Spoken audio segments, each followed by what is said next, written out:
L'histoire de Rosalia Lombardo est l'histoire d'une fillette décédée et embaumée qui au début du XXe siècle a bouleversé le monde entier. Cette histoire singulière et la préservation exceptionnelle du corps de Rosalia est devenue un sujet de fascination et d'étude pour les chercheurs et le grand public. L'histoire de cette fillette dont la vie a été brusquement interrompue est devenue un symbole poignant et émouvant de l'amour profond d'un père pour sa fille et du désir universel de l'humanité de dépasser les limites de la mortalité.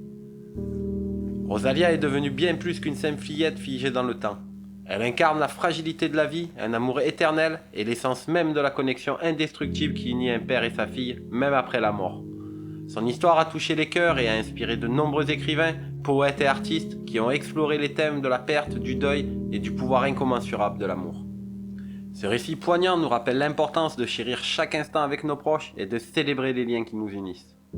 Cette histoire illustre la puissance de l'amour paternel et la volonté humaine de surmonter les barrières de la mortalité, offrant une perspective unique sur l'expérience humaine et la quête éternelle de préserver les souvenirs des êtres qui nous sont chers.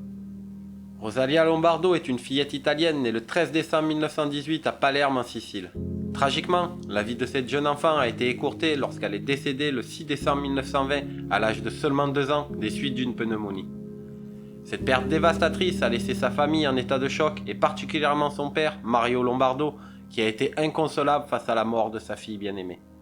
Submergé par le chagrin et animé par une détermination sans faille à préserver le souvenir de sa fille, Mario a pris la décision audacieuse et peu commune de faire embaumer le corps de Rosalia pour conserver son image dans le meilleur état possible pour les années à venir. En choisissant de faire embaumer Rosalia, Mario Lombardo a cherché à conserver non seulement la mémoire de sa fille, mais aussi sa présence physique, permettant à sa famille et à lui-même de se sentir toujours proche d'elle malgré la séparation imposée par la mort. Mario, dans sa quête pour préserver le corps de sa fille, a sollicité les services de l'un des embaumeurs les plus renommés de l'époque, le docteur Alfredo Salafia. Salafia est non seulement un chimiste accompli, mais aussi un expert en taxidermie, combinant ainsi ses connaissances en sciences et en art pour maîtriser l'art complexe de la conservation des corps. Le docteur Salafia, reconnu pour ses méthodes novatrices et avant-gardistes, a véritablement repoussé les frontières de la préservation et de l'embaumement.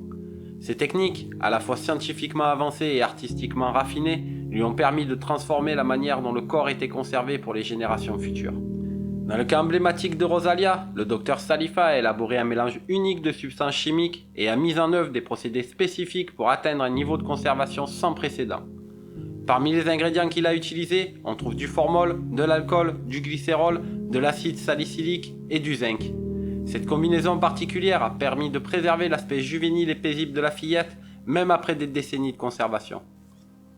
L'utilisation de ces techniques par le docteur Salifa a non seulement préservé l'apparence extérieure de Rosalia, mais a également préservé ses organes internes, témoignant de l'efficacité de ces méthodes.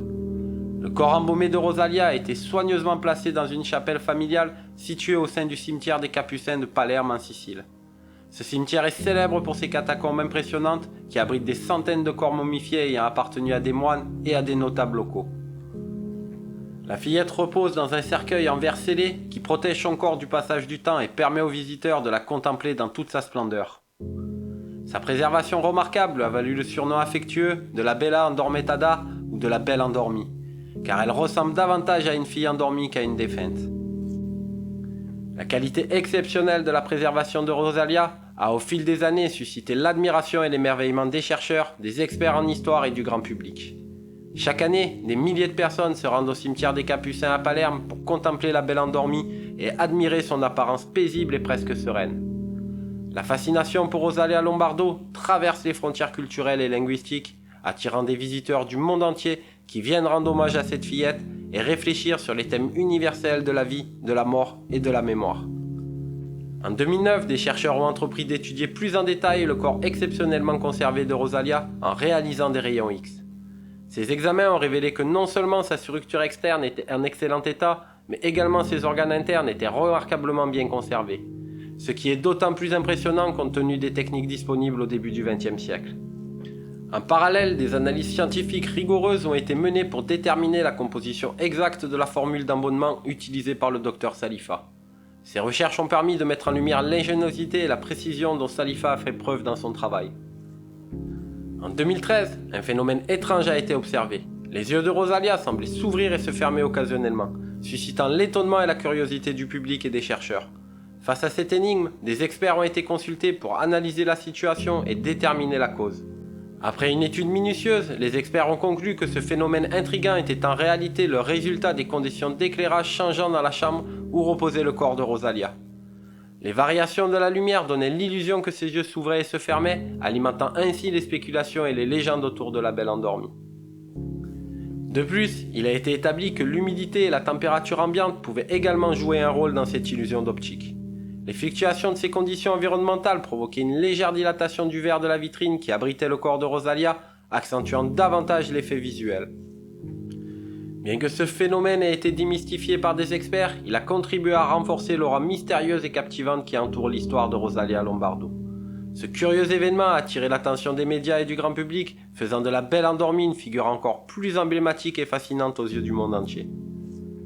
Nous arrivons à la fin de la vidéo, je vous remercie de l'avoir visionnée, j'espère qu'elle vous a plu. Si c'est le cas, n'hésitez pas à la liker et à la partager avec vos amis. Merci de vous abonner à la chaîne si ce n'est pas déjà fait, comme ça vous serez informé des prochaines publications, et puis ça permettra aussi à la chaîne d'être mieux indexée par YouTube. Un grand merci à tous les abonnés, aux anciens comme aux nouveaux. Prenez soin de vous et de vos proches. Je vous dis à très bientôt. Bye bye.